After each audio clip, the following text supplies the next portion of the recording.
시편 138편의 말씀입니다. 시편의 말씀을 볼 때 다른 성경과 다르게 가장 쉽게 볼 수 있는 큰 방법이 있다고 한다면 한 편에 대한 그 주제, 어떤 상황들을 이해하시면 전체적인 그 시편이 이해가 됩니다.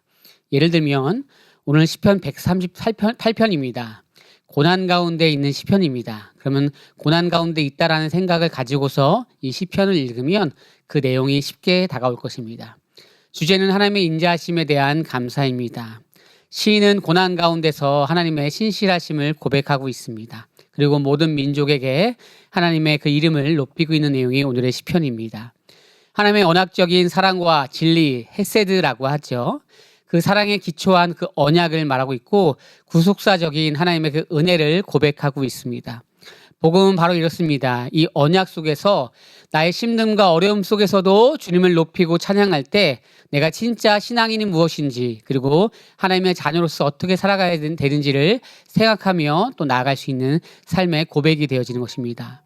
구조를 보면 1절부터 3절까지는 하나님의 인자하심과 진리 되심을 찬양하며 기도하는 것이고요. 열왕들, 그리고 온 열방이, 온 세계가 하나님의 말씀을 찬양하는 것에 대한 내용들이 이어서 나옵니다. 그리고 이 시인이 당면한 그 어려움들 속에서 교만한 자를 멀리하시고 또 겸손한 자를 돌보시는 그 주님을, 그 하나님을 신뢰한다라고 하는 그런 고백들이 이어서 6절부터 8절까지 나오고 있습니다. 복음적인 이해를 우리가 한번 살펴보면 이 시편은 단순한 감사시, 어떤 고백시를 넘어서 복음의 원형적인 표현들이 많이 나온다라고 할 수 있습니다. 처음에 우리가 설명한 것처럼 하나님의 인자하심, 헤세드라고 하죠. 그 예수 그리스도가 이 땅에 우리를 위해서 또 죄인을 위해서 오셨다라고 하는 그 복음적인 내용들을 아주 중요하게 담고 있습니다. 요한복음 1장 14절에도 그 내용이 잘 나와 있고요. 구원의 확신이라고 하는 것은 성령님이 우리를 향해서 보증하셨다라고 하는 그 확증 속에서 우리가 말씀을 따라가는 삶이다라고 생각하시면 될 것 같습니다. 그럼 이런 복음적인 그 원형을 생각하면서 우리는 어떠한 삶의 실천이 있으면 좋을까요? 감사하다라고 하는 고백에 대한 내용들이 있지만 이것이 단순히 주술적인, 때로는 외우는 것이 아니라 나의 진심으로 내 마음 깊숙한 곳에 하나님의 그 인자하심, 그 성품에 대해서 우리가 감사하고 있는가라고 하는 것이죠.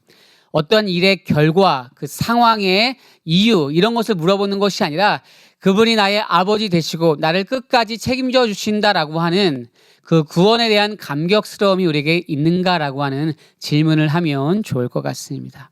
그것과 함께 우리의 삶이 겸손함으로 주님 앞에 나가고 있는가라고 하는 거죠. 이것이 다른 종교와 우리 기독교가 다른 것이죠. 우리는 나의 삶이 어렵고 힘들다라고 해서 주님 왜 이렇게 힘듭니까? 어렵습니까? 라고 우리는 투정하면서 기도할 수는 있습니다. 그러나 하나님, 나는 당신에게 어떠한 존재입니까? 라고 하는 이런 물음과 질문 속에는 그럼에도 불구하고 주님은 선하십니다라고 하는 우리의 삶의 고백이 서려져 있다고 하는 것이죠.